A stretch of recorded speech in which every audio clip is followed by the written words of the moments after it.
So about 7 or 8 years ago, there used to be a super popular Pixelmon game mode called Lucky Dip. This game mode required people taking turns, throwing either Master Balls or using a fishing rod into a massive pool of random Pokemon, catching a full team, and then battling each other. It was very fun to watch, and since it was popular before I even started playing Pixelmon, I thought I'd try it out for myself. But seeing as how I don't have any friends, I'll have to switch this up a little bit. Since I have no one to battle, I decided to recreate all of the KANTO gym leaders and Elite Four with their original teams to try to do a sort of boss rush.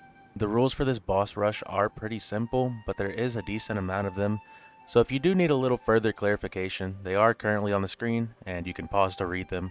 Some minor rules that aren't actually on the screen: I'm only using KANTO Pokemon, shiny Pokemon are 1 in 10 odds, and I have to choose the item from a shiny instantly. I can't wait to see what my next Pokemon capture is going to be. So yeah, without further ado, let's start this challenge. So, for starting, before battling Brock, I'll be catching 2 Pokemon since Brock has 2 Pokemon, and any gym defeated from this point will allow me to catch 1 Pokemon. So, for my first throw, the Pokemon I ended up catching was... I may have missed. Let's try that again. So, for my first Brock battle, I ended up catching a Tauros and a Voltorb. Brock has rock types, but you know, it's fine. My Tauros might not have any moves to hit either of Brock's Pokemon, and my Voltorb might even be more useless by having 3 electric moves, but what we all have is heart. So we're gonna walk in Brock's gym, and we're gonna walk out with a Boulder badge, 100%. So we're here at Brock's gym, and I did have to manually build all of these, which was quite the process. Anyways, we start off the battle, and I'm gonna be honest, I really don't know where you expected this to go. I lost like almost instantly. Like, you know it's bad when both of your Pokemon get walled by the Geodude, but he switches to his Onix literally just to flex. Dominance was swiftly asserted, and that was the end of my first attempt of this challenge. So for my second try, I ended up catching a shiny Mankey and a shiny Psyduck, and for the evolution items I got for catching them, I chose 2 linking cords, simply on the off chance that I would catch a Ghastly or an Abra in the future. So we're back at Brock's gym yet again, but this time I can actually hit his Pokemon. These are 2 very good Pokemon for handling Brock, and logically, I should make it out of this gym without losing any Pokemon. But logic is not a factor when I'm playing this game, because instead of using my Pokemon that has quad super effective moves for both of Brock's Pokemon, I decided to use my Mankey, which realistically had no chance of one-shotting Brock's Onix. And I ended up losing my Mankey, which I realized after the battle was a very unnecessary loss because Psyduck literally would have cleared. But we have gotten our first gym badge, and we can now go catch a new Pokemon to replace Mankey. My next Pokemon ended up being another Psyduck, which is very, very not good. Because I don't know if you guys know anything about the next gym leader, but she's most definitely a water-type trainer. Psyduck quite possibly could be the worst Pokemon for this gym specifically, because it primarily learns water and psychic moves on level up, and Misty's second Pokemon is a Starmie, which resists both of those. So yeah, here we are in Misty's gym, and this was a very fun gym to actually build, mainly because it was one of the only gyms that allowed like any decorations. But for the battle, it was basically over before it even started. I simply couldn't do enough damage to either of her Pokemon, and any damage that I did do was immediately recovered. So this run ended up pretty much the same way the first Brock one did. And the fun part about this challenge is that when I lose, I get to start over completely. from Brock. Hooray! So now since we're back to battling Brock, I get to catch two new fresh Pokemon. This time I ended up catching a Lapras and a shiny Tentacool. Once again, I ended up choosing a linking cord for my shiny item. I haven't even really considered using a stone, like getting a stone yet, because most of them don't really learn any moves upon level up. But some of them actually did end up being pretty handy later in this challenge. So this time, since I had two water types while fighting Brock, I didn't have the chance to be dumb and not use them, and I ended up sweeping Brock with just my Lapras. Now I'm back in my Lucky Dip area to catch a new Pokemon, and a shiny Mewtwo spawned in the bowl, and that would be a very cool Pokemon to have. So I lined up my throw, and I ended up catching a Rhyhorn for the Water Gym. So you would think that this battle ended how the double Psyduck run ended, but it actually ended up being very winnable, with my Lapras having the ability Water Absorb. Both Misty, Staryu, and Starmie lost access to their strongest moves, and had to settle for using moves my Lapras could easily tank. Combined with the fact that my Lapras could dish out decent damage of his own, all Misty really ended up being able to do was stall out a few turns with Recover. We have now set a personal best by owning 2 gym badges. I can now go catch another Pokemon, and this is where the rule of me picking my shiny item before catching a new Pokemon comes into play. My new Pokemon I ended up catching was an Execute, but unfortunately, I can't evolve it because I chose a linking cord from my Tentacool, which means if I ever want to evolve my Execute, I would have to aim for another shiny and then choose a Leaf Stone.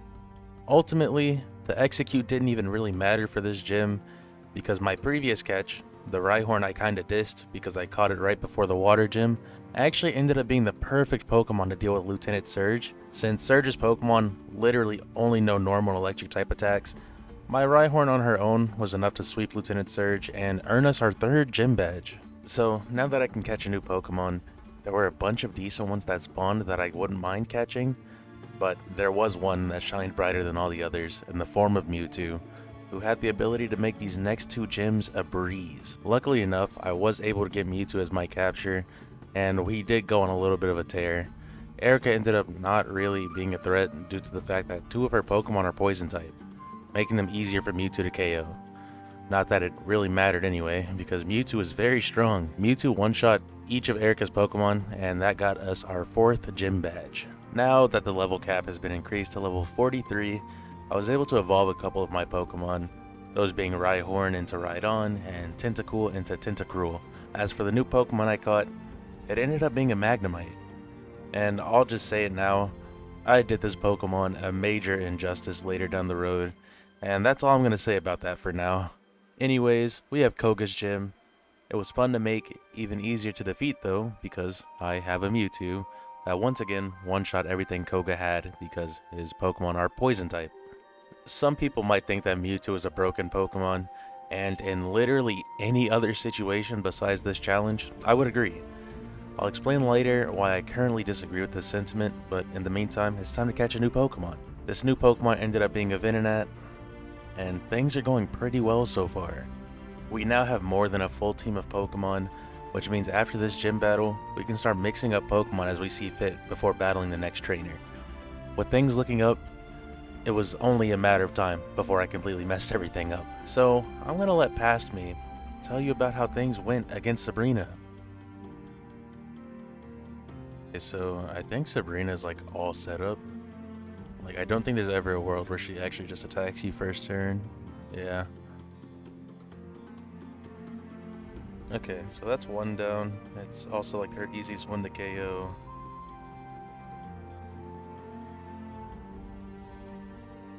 I don't know if Mr. Mime is like actually a threat, but I think I just go Mewtwo since it's boosting stats.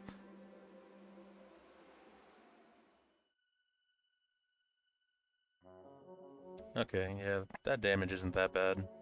I can't really hit it either though. Oh no! Did I just lose? I think I just lost. Oh. Oh, I actually just lost. I lost! So, not pressing a super effective attack against what I said was a Pokemon that wasn't a threat ended up being the reason I lost. So I would just like to apologize to my Magneton for being a little silly, and I would also like to apologize to Mr. Mime because I truly was not familiar with your game. So I ended up having to restart completely, where my next two attempts would both end at the hands of Misty. At this point, I was pretty tilted after losing to Sabrina, so I decided to take a break and actually start using my brain for this challenge. So it wasn't until attempt number 7 that we found what is probably the best Pokemon in this entire challenge, that Pokemon being Aerodactyl. The reason this Pokemon is so amazing is because besides the massive attack stat it has, other than Electrode, there is no Kanto Pokemon that straight up outspeeds Aerodactyl. Meaning some of the aces these bosses have, such as Sabrina's Alakazam or Agatha's Gengar, literally just lose to Aerodactyl 1v1. Unfortunately, I didn't have this knowledge during run number 7, so I didn't even really end up abusing the fact that Aerodactyl is pretty OP in this challenge. Attempt number 7 did end up being a pretty decent run though, however, with this being our first time reaching Blaine, who we were able to defeat with the combination of my Rhydon and Aerodactyl. However, this run was kinda doomed because up until Giovanni, I did end up losing quite a decent amount of my Pokemon and lost even more during my gym battle with Giovanni. One of them, unfortunately, being my Aerodactyl. At this point, I had already chalked this run up to a loss, and I decided to just scout what Pokemon would be good to aim for during my next attempts, but somehow, even with a chaotic team like the one I had, I was able to defeat Giovanni, which means attempt number 7 was also our first time making it to the Elite Four. So, since I defeated Giovanni, I got to catch one more Pokemon before facing Lorelei, which ended up being a shiny Lapras. I didn't give myself an item because I only have 3 Pokemon, and none of them can evolve. So it is a bit of a shame that my first Elite Four appearance was with 3 Pokemon, so I knew I was definitely due for a loss. But funnily enough though, my newly caught Lapras was actually able to stall through Lorelei's entire team with the use of Body Slam and Life Dew. Me personally, I would consider that a W for my Lapras at least. I didn't really bother getting my hopes up for a victory against Bruno, because the only reason Lapras was able to do that was because Lorelei couldn't really do damage in the first place. Moving on to the fighting type Elite Four member Bruno, I knew my paralyzed Lapras would fall pretty quick, because all of Bruno's Pokemon can hit Lapras for super effective damage. There wasn't really much I was able to do with just a wheezing Lapras and a Rhydon, so my insanely lucky run did end at the hands of Bruno.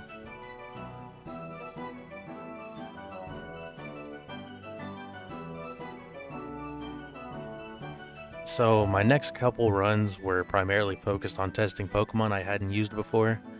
I learned that Gyarados had the ability to sweep the teams of Blaine, Giovanni, and Lorelei by fully setting up with Dragon Dance.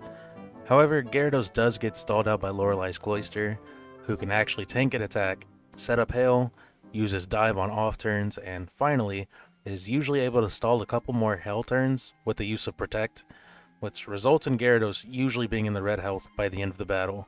Attempt number 9 did end up being a pretty crazy run. Up until losing Gyarados in the Bruno battle, I hadn't actually lost a Pokemon. Mewtwo was able to clean up what Gyarados couldn't and swept the rest of Bruno's team, which was actually the first time we made it to Agatha as well. Unfortunately, I still didn't have the knowledge that Mewtwo actually just sweeps this battle by being faster than everything, but it still kinda ended up working out. Mainly because my Ultra Instinct Snorlax dodged literally every attack that came his way except one. So, with Snorlax cleaning up the rest of Agatha's team, we actually ended up making it to Lance for the first time. Lance ended up being quite a threat, and if you show up without proper counters, you will 100% lose. What makes Lance even more tricky is the fact that there's only like 5 Kanto Pokemon who learn Ice moves through level up, and even less Pokemon who can comfortably tank Dragon moves. With all that being said, I definitely lacked the counterplay to deal with Lance and ended up losing all of my Pokemon except Mewtwo. But I made it to the champion, so that's a win, right? And this is now when we get back to the topic of if Mewtwo is too broken for this challenge. By this point, I have lost 3 different runs that each had a Mewtwo on the team. One of those was definitely my fault, but we'll ignore that one. But the other 2 this one included. Sorry for the spoiler, I guess, but Mewtwo did not 1v6. It made me realize something. While Mewtwo may be tied for the second fastest Kanto Pokemon and is the uncontested number 1 in special attack, that's all it has. Having high offensive stats does carry you decently far in this challenge, but ultimately brute force cannot solo carry you through this. When catching Mewtwo, it doesn't come with any stat changing moves like Calm Mind, and there's a rare chance for it to come with Recover. Meaning if there's something that lives an attack from Mewtwo and hits back just as hard, I'm now in a position where I either trade the KO or just spam Recover until I can't. There's a couple other Psychic types who can do what Mewtwo does, but probably better. Alakazam and Starmie are two Pokemon who are pretty fast, Alakazam being in the top 5 fastest for Kanto, who will both always have access to Recover and can both boost their stats in battle. In Starmie's case, it has Cosmic Power, which boosts both defense stats, and it also has Recover, making it pretty much unkillable. Alakazam, on the other hand, is basically just baby Mewtwo that also has access to Calm Mind. With all that said, I decided to stop focusing on Mewtwo's and to start looking for a couple other Pokemon who can make it to the end of the challenge. If Brute Force could win you this challenge, Mewtwo would be the best staple to the team. Mewtwo's a very good Pokemon. But I've ran headfirst into a wall 9 different times so far, trying to complete this challenge, so I have learned that Brute Force, unfortunately, is just not enough.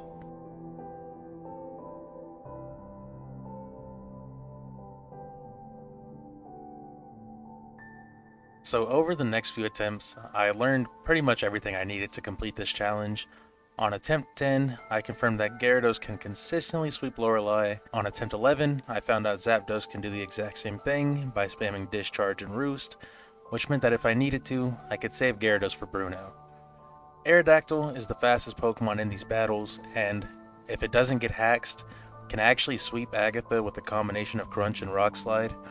And weirdly enough, I learned that there's a very specific scenario in which Cloyster can actually sweep Lance if it uses Shell Smash and lives an attack from the Ace Dragonite. I tried this 3 times across runs 10, 11, and 12, and found that it was pretty inconsistent. I did end up trying Mewtwo one last time, but ultimately gave up and chose other options. There was also one last Pokemon I had in mind that the only purpose of was for cleanup in the champion battle.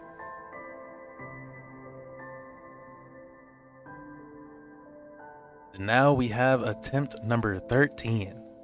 I know the Pokemon I need, now it's just the case of me hopefully having the aim to catch them. We're back to facing Brock, where I caught a Snorlax and a shiny Charmander. Neither of these Pokemon were Pokemon I actually needed, and I honestly had no business making it past Brock with these two Pokemon. But it turns out that my Snorlax did not want to see another try at this challenge, and was able to make it past Brock with the use of Metronome. So, with the level cap increasing, I was able to evolve my Charmander. The next Pokemon I ended up catching was an Oddish, which I could not fully evolve due to me choosing a Water Stone as my shiny item from Charmander. That being said, Gloom was more than enough to solo Misty, so now we have another gym badge. So we can now catch another Pokemon, and in the Pokepool, I did spot one of the Pokemon I needed, that Pokemon being Staryu, which I was able to catch. The thing about Staryu, however, is that I cannot evolve it until level 52 for it to have all of the moves that I needed to know. Meaning it will have to stay a Staryu until I defeat Giovanni. Thankfully enough, Staryu's teammates were able to defeat Lieutenant Surge and earn us another gym badge. Back at the Pokepool, there were actually 2 shiny Aerodactyl that spawned. Since they were both sitting in a corner by themselves, I was able to catch one, and the Aerodactyl I caught was apparently a Cloud Watcher. So that's pretty cool. I almost immediately lost my Aerodactyl to Erica, which would have been very embarrassing, but I was able to clean up the Erica battle, earning another gym badge. With the level cap now being 43, I do have a shiny Charizard, and I did end up choosing a Leaf Stone for my Aerodactyl, just so I could have a stronger Pokemon in the form of Vileplume. The next Pokemon I managed to scoop up was Zapdos, which means I have 3 of the 7 or so Pokemon I was actually looking for. Not having a Pokemon to deal with poison types did make Koga a little more difficult, but Koga isn't too scary because he barely ever uses Explosion, meaning my Pokemon can afford to KO his Pokemon in multiple turns, which we did and got our 5th badge. After returning to the Pokepool, I noticed there was a shiny Abra, and I kid you not, I spent like 5 minutes trying to line up my throw so I didn't accidentally catch the wrong Pokemon. But after securing the shiny Abra, I did choose a linking cord as my evolution item, and it was safe to fully evolve Abra into Alakazam because he does still learn all of the moves he needs as an Alakazam. Sabrina did still end up being a threat, but Snorlax KO'd half of her team, and Alakazam was able to clean up the rest of the battle with Psyshock actually, which does go through Mr. Mime's Calm Mind because it does physical damage. So with another battle won comes another Pokemon to catch, and this time we were able to get our Magikarp. With the level cap being 43, we now have a fully evolved Gyarados who went on a rampage against Blaine. At this point, there's only one other Pokemon I'm looking for, and there wasn't one in the pool, so I just caught a random Pokemon, which ended up being a shiny Magnemite. From this shiny, I chose a Thunderstone, not for the Magneton itself, since I can't use Magnezone anyway, but for a different Kanto Pokemon that evolved with the Thunderstone. Giovanni met the same end that Blaine did, which was a Gyarados sweep, and now we have all 8 gym badges. Now that the level cap is 54, I can now evolve my Staryu since it has learned the final move it needed, and now that Giovanni has been defeated, I can catch one more Pokemon for this challenge. There was one Pokemon I wanted to deal with literally the smallest concern in the champion battle, and that Pokemon was Eevee. Well, more specifically, Jolteon. I literally only wanted a Jolteon because it learned Pin Missile, which was quad super effective against the champion's Executor. Guess failing this challenge so many times makes you paranoid about literally anything and everything. But with all of that out of the way, I have selected the 6 Pokemon I am taking with me into the Elite Four. Zapdos and Starmie were doing very well against Lorelei. We got about halfway through her team before I made a very crucial mistake. Forgetting my Zapdos got put to sleep, I switched it in on the Lapras, who was able to KO me with Ice Beam after I failed to notice I was still asleep. Starmie was able to clean up the rest of her team, and now we have 4 battles left. Moving over to Bruno, with a couple lucky Mega Kick misses from Bruno's Hitmonlee, Starmie was able to Cosmic Power, Recover Stall his entire team, and KO everything with Surf and Psychic, which leads us to Agatha.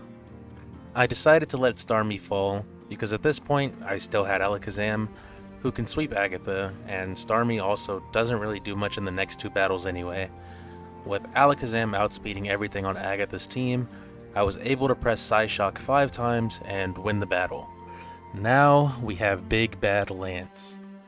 I had Jolteon use Baby Doll Eyes on the outraging Dragonair, and since it was locked into the move, I switched to Gyarados to try and set up with Dragon Dance.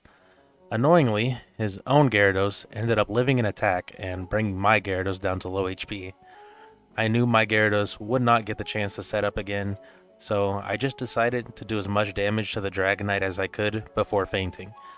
Dragonite ended up KOing my Gyarados with Hyper Beam, which meant I could go to Alakazam and use Calm Mind for free. After that, I was able to sweep the rest of his team by pressing Psychic.